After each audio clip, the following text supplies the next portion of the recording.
Good morning everyone.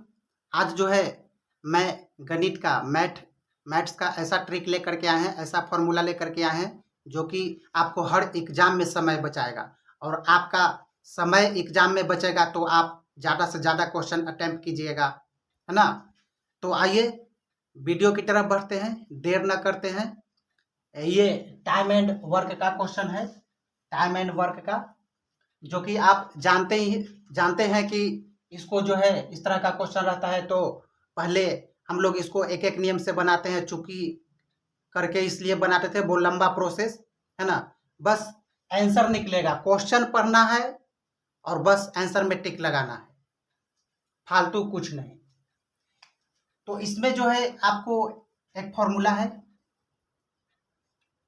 T गुना ई बराबर होता है वर्क। ये आपका फिजिक्स का फॉर्मूला है। फिजिक्स का फॉर्मूला मैथ में यूज हो रहा है, देखिए, जिसमें आपका टी हो गया, T for time, E for हो गया इफिशियंसी,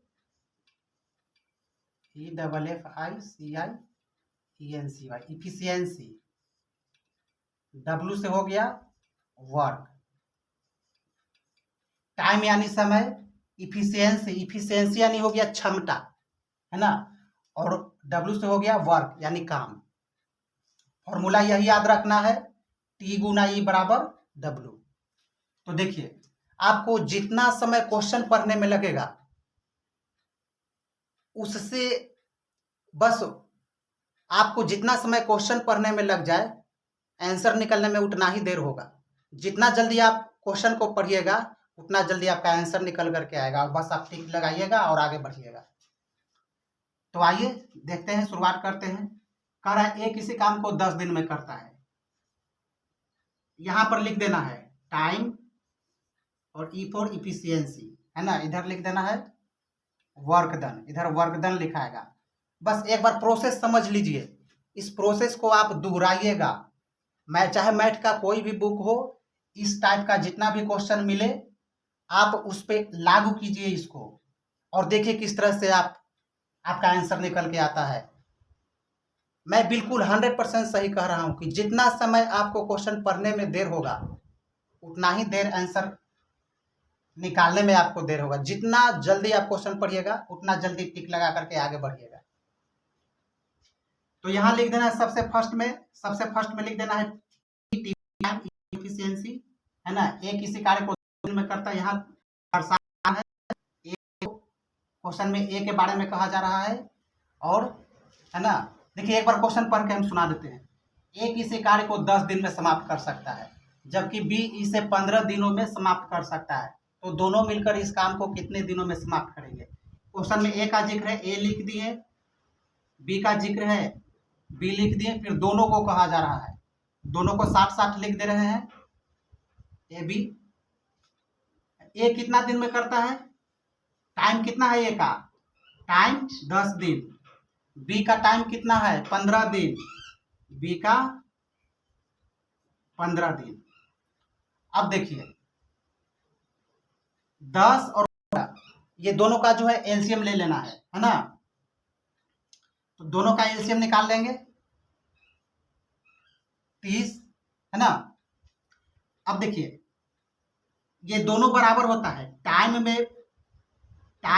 में इफिशियंसी से गुना कीजिएगा, ए का जितना होगा उतना ही बी का होगा, उतना ही ए बी का होगा।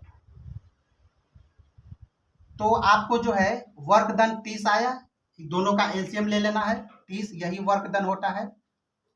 अब 10 में कितना से गुना कीजिएगा कि 30 आएगा, 3 से।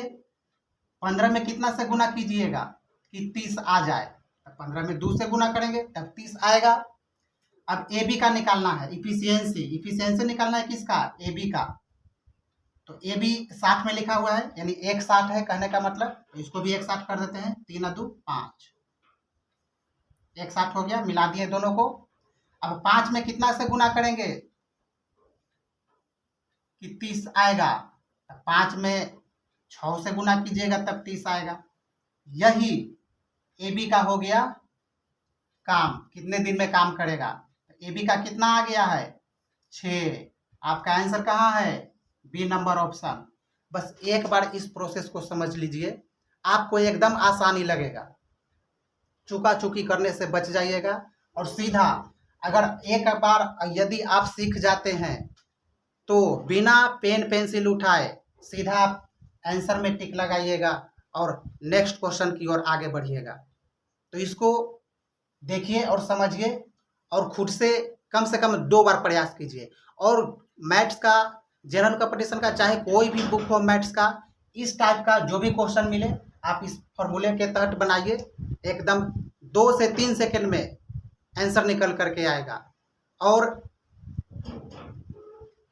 दूसरे टाइप का क्वेश्चन मैं अगले वीडियो में लेकर के आऊँगा, उस पे भी मैं यही ट्रिक, यही फॉर्मूला लगाऊंगा। इस चैप्टर में ये फॉर्मूला जो है सारे क्वेश्चन पे मैं लगाऊंगा और मात्र 3 से 4 सेकंड में आंसर निकल करके आएगा और आप आंसर पे टिक कीजिएगा और नेक्स्ट क्वेश्चन की ओर बढ़िएगा। तो ठीक है, तब तक के लिए थैंक यू, धन्यवाद।